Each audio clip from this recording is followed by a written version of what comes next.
Babe, অনেক দিন পর এখানে এসে সবকিছু আমার নতুন লাগছে। আমাদের কত স্মৃতি আছে, তাই না? দিশা পেছন থেকে সাজের গলায় হাত রেখে বলে ওঠে। ঠিক তাই। এখন তুমি নিজের কেবিনে যাও, আবার কিছু ইম্পর্টেন্ট কাজ পেন্ডিংয়ে আছে, সেগুলো করতে হবে। সাজ নিজের গলা থেকে দিশার হাত ছাড়িয়ে বলে ওঠে। ইয়ার সাজ, চলো না আজ আমরা আগের মতো ঘুরতে যাই, শুধু তুমি আর আমি। দিশা আবারও সাজের ঘাড়ে মুখ রেখে পেছন থেকে জড়িয়ে ধরে বলে ওঠে। আবার কাজ আছে দিশা, আর প্লিজ এটা আমার অফিস, তাই সোজা হয়ে দাঁড়াও। সাজ বলে ওঠে। বেবি। দিশা কিছু বলতে নিলে সাজের ফোন বেজে ওঠে। সাজের ফোনে শারিফ নাম শো হতেই সাজ চমকে ওঠে। অজানা কোনো কারণে বুকের মধ্যে ব্যথা হতে শুরু করে। তাড়াতাড়ি করে ফোন কানে ধরতে ওপার থেকে ভেসে আসে শারিফের উদ্বিগ্ন গলা। ভাই, ভাবি। কি হয়েছে শারিফ? সাজ চিন্তাভরা কণ্ঠে বলে ওঠে। ভাই, ভাবি সেন্সলেস হয়ে গেছে, আধা ঘন্টা হয়ে গেছে। এরপর একটু আগে বেলার খাবার খাওয়ার কথা বলে উঠে Sharif. What the hell Sharif, এতক্ষণ পর আমাকে জানাচ্ছিস? আর তোরা কি করেছিস? ওকে কেন বাধা দিসনি? সাজ রাগে ভয়ে চিন্তায় চিৎকার করে বলে ওঠে। এদিকে সাজের এমন চিৎকার শুনে দিশা সাজের কাছে হাত জড়িয়ে ধরতে সাজ ঝটকা দিয়ে দিশার হাতে সরিয়ে দেন। চেয়ার থেকে উঠে দাঁড়িয়ে রুম থেকে বেরিয়ে যায়। এদিকে রুমের মধ্যে মেঝেতে পড়ে আছে দিশা। সাজকে এত জোরে ধাক্কা দিয়েছে যে তাল সামলাতে না পেরে মেঝেতে পড়ে যায়। রাগী চোখে সাজিয়ে চলে যাওয়ার দিকে তাকিয়ে থাকে। তারপর হঠাৎ বাঁকা হাসি ফুটে ওঠে, সাথে সাথে সেও ছুটে বেরিয়ে যায়। চেয়ারের নিচে দাঁড়িয়ে আছে, পেট বেয়ে পানি গড়িয়ে পড়ছে। পেছন থেকে এই দৃশ্য দেখছে নিজের ইচ্ছে উড়ে যাচ্ছে। নিজেকে আর আটকে রাখতে পারে না। নিজের ড্রেস খুলে পেছন থেকে গিয়ে জড়িয়ে নেয়। আই মিস ইউ বেবি, তোমার কাছে আসার জন্য অনেক অপেক্ষা করেছিলাম। আর তাই নাকি? তাহলে জাজের কি হবে? পেছন থেকে হ্যাঁচকাটা নিয়ে সামনে ঘুরিয়ে এনে কোমর ধরে দেওয়ালের সাথে চেপে ধরে বলে ওঠে। রনি বেবি, সাজকে তো আমার চাই প্রতিশোধ নিতে, কিন্তু এখন আমার তোমাকে চাই। বলে ছোট ঠোঁট চেপে ধরে। দুজনে মেতে ওঠে এক বন্য শরীরের প্রেমে, ডুবে যায় একে অপরের মাঝে শারীরিক খেলায়। বেশ কিছুক্ষণ মজা নেওয়ার পর ঠোঁট থেকে ঠোঁট সরিয়ে বলে ওঠে রনি। তোর কাজ কত দূর হলো তানবীর? সব রেডি তো? রনি বলে ওঠে। কাজ সেটা তো শুরু হয়ে গেছে বেবি। তানভীর বাঁকা হেসে বলে ওঠে। তারপর চোখ মুখ শক্ত করে আবারও বলে ওঠে। আমাকে ইনসাল্ট করা, আমাকে রিজেক্ট করেছিল ওই সাজ রওশন, তাই ওকে তো এবার শেষ হতে হবে। সব প্ল্যান মতো এগিয়ে যাচ্ছে বেবি, শুধু সময়ের অপেক্ষা। তারপর আমিও দেখি ওই সাজ কিভাবে নিজেকে এই তানভীরের মায়া জাল থেকে বেরোতে পারে। ইয়েস, ওকে তো আমি শেষ হতে দেখতে চাই। ওর জন্য আমি বেলাকে পাইনি, ওর জন্য আমি লিডারশিপ হারিয়েছি। সবার সামনে আমাকেও অপমান করেছে, সেই অপমান এর বদলা তো আমি নিব। সব হিসাব পাই টু পাই মিলিয়ে নিব। এই আর এম রনি মেহতা কখনো নিজের অপমান বলে না। আমার শিকার ছিনিয়ে নিয়েছে, ওকে তো আমি শেষ করেই ছাড়বো। রনি তাতে দাঁত চেপে বলে ওঠে। বেলাকে পাওয়ার জন্য ওর মামি অর্থাৎ ওর সেকেন্ড মাকে টাকার লোভ দেখিয়ে ওকে আমার করে নিতে চেয়েছিলাম। টাকা দিয়ে ওই মহিলাকে বশ ও করে নিয়েছিলাম, কিন্তু শেষ মুহূর্তে ওই সাজ এসে সব কিছু গুলিয়ে দেয়। বেলাকে বিয়ে করে নেয়, আমার শিকার কেড়ে নেয় ওই সাজ রোশন। কিন্তু আমি এত সহজে মানব না। বেলাকে তো আমার চাই চাই, যে কোনো উপায়ে। রনি দাঁতে দাঁত চেপে বলে ওঠে। গভীর ঘুমের মাঝেও মাথায় ক্রমাগত ঠোঁটের উষ্ণ স্পর্শ পাচ্ছি। কপালে বারবার তার ঠোঁটের স্পর্শ দিয়ে চলেছে, আর তার সাথে পানিরও অস্তিত্ব পাচ্ছি। ঘুমের মাঝেও বুঝতে পারছি না আমার গায়ে পানি কোথায় থেকে পড়ছে। আচ্ছা, বৃষ্টি হচ্ছে নাকি? আর তার সাথে ক্রমাগত ফিসফিসিয়ে আমাকে ডেকে চলেছে। বেলা বেলা আর চোখ বুঝে থাকতে না পেরে আস্তে আস্তে চোখ খুলে তাকায়। সাথে সাথে যেন হামলা হয়ে যায় মুখের উপর। সারা মুখের উপর চুমুর বর্ষণ হতে শুরু করে। বেলা পুরো হকচকিয়ে গেছে। সে সাজের কোলের মধ্যে বুকের সাথে লেগে গুটিয়ে আছে, আর তাকে আশ্রয় পৃষ্ঠে জড়িয়ে রেখেছে সাজ। মুখে একটু ঘোরাতে ওদের থেকে একটু দূরে দাঁড়িয়ে আছে দিশা, আর সাথে চোখের পাতায় ভেসে বিষাক্ত স্মৃতিপথ। বেলা সাজকে ধাক্কা দিয়ে নিজের থেকে সরানোর চেষ্টা করে। সাজও তখন পর বেলাকে চোখে খুলতে দেখে নিজেকে আর সামলাতে পারেনি, তাই রুমের মধ্যে যে সবাই আছে সেটাও ভুলে গেছিল। বেলার ধাক্কা খেয়ে বাস্তবে ফেরে, যদিও ওর লাল লজ্জা একটু কম। এতক্ষণ সবাই ওদের দিকে মুগ্ধ হয়ে দেখছিল। সাজ একটু সরে যেতে বেলা সাজের কোলে থেকে বিছানায় হেলান দিয়ে বসে যায়। বেলাকে সাজের থেকে সরে যেতে চারজন চারদিকে গিয়ে ওকে জড়িয়ে ধরে। বেদ মিশানো রুহি তো আর একটু হলেই কেঁদে দেবে, এমন অবস্থা। এই আমাকে তোমাদের সাথে নাও না। সারা মুখে এটা কাঁদো কাঁদো বানিয়ে বলে ওঠে। এদিকে সারার কথা শুনে সবাই হেসে ফেলে দেয়। বেদ মিশন দুজন দুদিকে একটু সরে গিয়ে সারাকে জায়গা করে হাত বাড়িয়ে দেয়। সাথে সাথে সারা গিয়ে বেলার গলা জড়িয়ে ধরে। ওরা পাঁচজন এক থেকে বেলাকে জড়িয়ে রেখেছে। বেলার চোখে পানি আর মুখে এক টুকরো হাসি নিয়ে ওদের জড়িয়ে রেখেছে।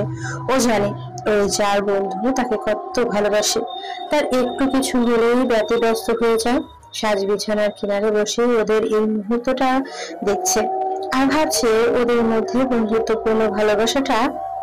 ভাবি তুমি ঠিক আছো? সারি বলে ওঠে। সেও এতক্ষণ রুমের মধ্যেই ছিল। হ্যাঁ বেলা, ঠিক আছো তুমি এখন? কি হয়েছিল তোমার? হ্যাঁ জানো আজ কত কাজ ছিল অফিসে শুধু তোমার জন্য। এই স্যার সব কাজ ফেলে ছুটে এসেছে, সব মিটিং ক্যান্সেল করেছে। তুমি একটু সাবধানে থাকতে পারো না? আজকে সাচার আমার ঘুরতে যাওয়ার প্ল্যান ছিল। দিশা বিরক্ত হয়ে বলে ওঠে। মাফ করবেন ম্যাম, আমার জন্য আপনাদের কাজের ব্যাঘাত ঘটেছে।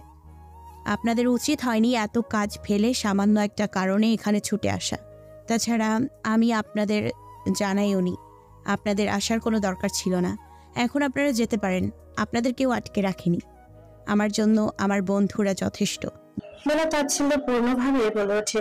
রুমের সবাই বিরক্তি নিয়ে দিশাকে দেখছে আর বেলার বন্ধুরা রাগে ফুঁসছে। ভাই এখন তুমি দিশার সাথে যেতে পারো, আমরা ভাবিকে দেখে রাখবো। সারিব এবার কিছুটা বিরক্ত হয়ে বলে ওঠে। সাজ বেবি দেখো বেলা তো এখন ঠিক আছে, আর তার সাথে এরা ওকে দেখে রাখবে বলেছে। আর তাছাড়া বেলা কোনো বাচ্চা মেয়ে নয়, চলো আমরা বেরিয়ে পড়ি।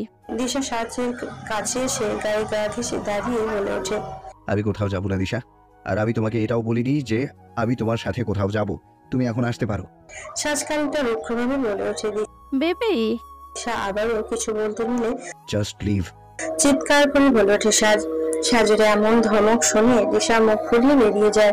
বাকি সবার দিকে ইশারা করতে সবাই আস্তে আস্তে কেটে পড়ে। সাজ উঠে দরজা লক করে আবারও বিছানায় ফিরে আসে। বেলা চোখ বন্ধ করে বসে আছে। সাজ বেলার কাছে গিয়ে এক টান মেরে বেলাকে নিজের বুকের উপরে ফেলে। বেলা তখন চোখ বুজেছিল, তাই হঠাৎ এমনটা টান খাওয়াতে চমকে ওঠে।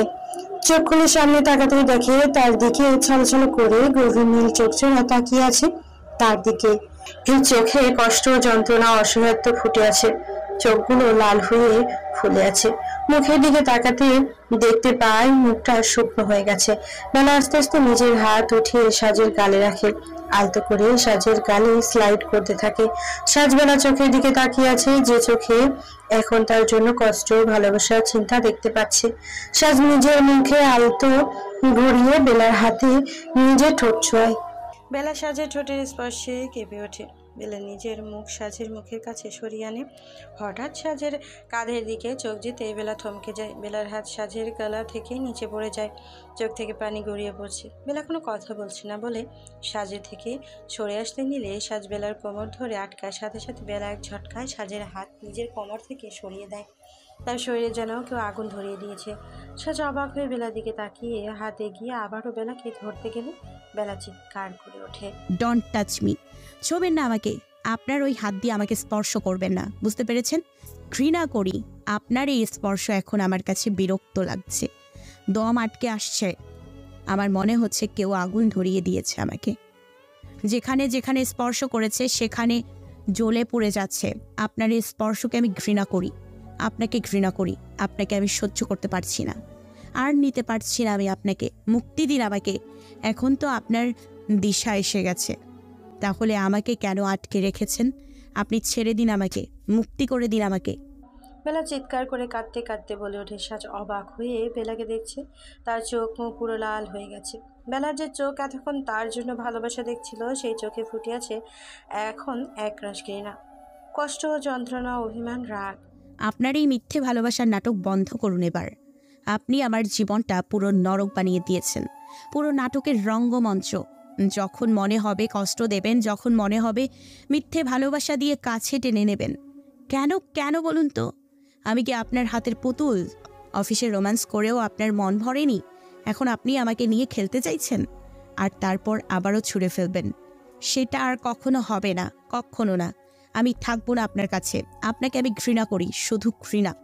বেলা চিৎকার করে বলে ওঠে। বেলার কথা শুনিয়ে রাগে সাজের কপালের রগ ফুলে উঠেছে, চোখ মুখে বাজছে বেলার কথাগুলো ঘৃণা করে। বেলার দিকে তেড়ে যেতে গিয়ে মনে ওঠে একটু আগে বেলার বলা কথাটা, আপনার স্পর্শ আমার বিষাক্ত লাগে, জ্বলে পুড়ে যাচ্ছে। সাজে উঠে বেডের বক্সে থাকা কাচের জগটা কি আছাড় মেরে দেয়। বেলার দিকে একবার তাকিয়ে ঘর থেকে বেরিয়ে যায় দমদমিয়ে। বেলা হাঁটু মুড়ে কান্নায় ভেঙে পড়ে। তার বুক ফেটে কান্না আসছে, রক্তপাত শুরু হয়ে গেছে তার মধ্যে। এতদিনের একটু একটু করে নিঃশেষে হয়ে যাচ্ছে। কেন করলে এমন? কেন? আমার সাথে এটা করার কি খুব দরকার ছিল? কেন মম বাপি, তোমরা কেন আমাকে একা করে চলে গেলে? কেন আমাকে এই পৃথিবীতে একা ছেড়ে চলে গেলে? আমাকেও তোমাদের সাথে কেন নিয়ে গেলে না? বেলা কাঁদতে কাঁদতেই বলে ওঠে। বেলা আসতে আসতে বিছানা ছেড়ে উঠে থাই গ্লাসে সরিয়ে গার্ডেনযুক্ত খোলা বারান্দায় চলে আসে। এটা বারান্দার কম গার্ডেনযুক্ত টেরেস বলা যায়। বেলা আস্তে আস্তে গুটি গুটি পায়ে এগিয়ে যায় সামনের দিকে। তার চোখ বেয়ে পানি গড়িয়ে পড়ছে, শাড়ির আঁচল মাটিতে টানা খাচ্ছে, চুলগুলো সব এলোমেলো হয়ে আছে, চোখগুলো কান্নার ফলে আরও ফুলে গেছে। একদম কিনারে গিয়ে দাঁড়িয়ে পড়ে বেলা, মুখ আকাশের দিকে। রাতের আকাশে পুরো কালো মেঘে ঢেকে আছে। তার জীবনও তো কালো মেঘে ঢাকা, যেখানে শুধু এক পাহাড় সমান দুঃখ, কষ্ট, যন্ত্রণা, বেদনা লুকিয়ে আছে, যেখানে নেই কোনো ভালোবাসার ছোঁয়া, পুরোটাই নিকষ কালো অন্ধকারে ঢাকা। হঠাৎ ঝুমঝুমিয়ে বৃষ্টি শুরু হয়। তার কান্না দেখে আকাশও কান্না করছে, এটা ভাবছে। তারপর নিজের ভাবনা দেখে নিজেই একটা তাচ্ছিল্য ভরা হাসি দেয়। তার সাথে কান্না করার মতো কেউ নেই। সেই মুহূর্তের জন্য ভুলে গিয়েছিল এটা ব্যাঙ্গালোরের সিলিকন ভ্যালি অফ ইন্ডিয়া, আর এখানে আকসার বৃষ্টি শুরু হয়ে যায়। তার কিছুক্ষণের মধ্যে বৃষ্টি থেমে যায়। বৃষ্টির কোনো ঠিক নেই, যখন তখন বিনা নিমন্ত্রণেই আসে। বেলা আকাশের দিকে মুখ উঁচু করে চোখ বন্ধ করে নেয়, হাত দুটো ছড়িয়ে দেয়, দুই দিকে মিশে যেতে চায় এই বৃষ্টির সাথে। বৃষ্টির পানির সাথে তার চোখের পানি মিলে মিশে একাকার হয়ে যাচ্ছে। চোখের সামনে সে ভেসে উঠছে সেই বিষাক্ত অতীতের কিছু দৃশ্য। এই রকম এক বৃষ্টির রাতে ছিল সেই দিনও। আস্তে আস্তে ধুলো পড়ে থাকা স্মৃতি চোখের সামনে ভেসে আসে। বৃষ্টির রাত, চারিদিকে শুনশান, কেউ কোথাও নেই। রাস্তার পাশে চারিদিকে বৃষ্টির ফোঁটা মুখরিত হচ্ছে, শা শা করে শব্দ হচ্ছে। এই বৃষ্টির রাতেও রাস্তায় আছে 5 জন ছেলে মেয়ে। আরে ইয়ার, আজকের প্রোগ্রামটা সেরে বেরোতে বড্ড দেরি হয়ে গেল। বেদ বলে ওঠে, আরে ইয়ার, দেরি হয়েছে বলেই তো এত সুন্দরভাবে বৃষ্টির মজাটা নিতে পারছি। দেখ। বেলা হাত দুটো তার দুই দিকে ছড়িয়ে দিয়ে আকাশের দিকে মুখ করে রাস্তার মাঝে ঘুরে ঘুরে বলে ওঠে, ধুর, পুরো ড্রেসটা খারাপ হয়ে গেল এই বৃষ্টির জন্য। রুহি বলে ওঠে, আরে বেলা, ওই দেখ সামনে। নিশান বলে ওঠে। সবার সামনে তাকাতে দেখে একজন লোক রাস্তার মাঝে পড়ে আছে। পাশেই পড়ে আছে তার জিনিসপত্র, চারিদিকে ছড়িয়ে আছে তরকারি জিনিসপত্র। এরা তাড়াতাড়ি গিয়ে লোকটাকে তুলেতে দেখতে পায় মাথা ফেটে রক্ত পড়ছে। লাগছে কেন? আমির বাপের বিগড়ে যাওয়া ছেলের কাজ মদ খেয়ে গাড়ি চালিয়ে দেয় সাধারণ মানুষের উপর। বেদ রেগে বলে ওঠে, এখনো সব ছাড়, আমাদেরকে এক্ষুনি ওনাকে হসপিটালে নিয়ে যেতে হবে। বেলা বলে ওঠে। দূর থেকে গাড়ির লাইট দেখতে পেয়ে বেলা বলে উঠে দাঁড়িয়ে যায়। তোরা ওনাকে দেখ, আমি দেখছি গাড়ি দাঁড় করাতে পারি কিনা। বলেই বেলা সামনে গিয়ে এগিয়ে যায়। দূর থেকে গাড়ি ছুটি আসছে, আর বেলা ও সাজ রাস্তা দিয়ে এগিয়ে যাচ্ছে। হাত উঁচু করে থামানোর জন্য গাড়ির বারবার হর্ন দিচ্ছে, তবুও বেলা এগিয়ে আসছে। স্যার, একটা মেয়ে দেখুন, রাস্তার মাঝখান দিয়ে এগিয়ে আসছে গাড়ির দিকে। মনে হচ্ছে মেয়েটা কোনো বিপদে পড়েছে। ওকে, গাড়ি এসে ঠিক বেলার সামনে থামে। বেলা তাড়াতাড়ি সরে এসে জানালা দিয়ে ড্রাইভারকে বলে ওঠে, দেখুন সামনে একজনের খুব অবস্থা খারাপ, হসপিটাল নিয়ে যেতে হবে। যদি আমাদের একটু সাহায্য করতেন। দেখুন এই বৃষ্টির রাতে কিছু পাচ্ছি না, একটু হেল্প করুন, ওনার অবস্থা খুব খারাপ। বেলা একদম বলে ওঠে,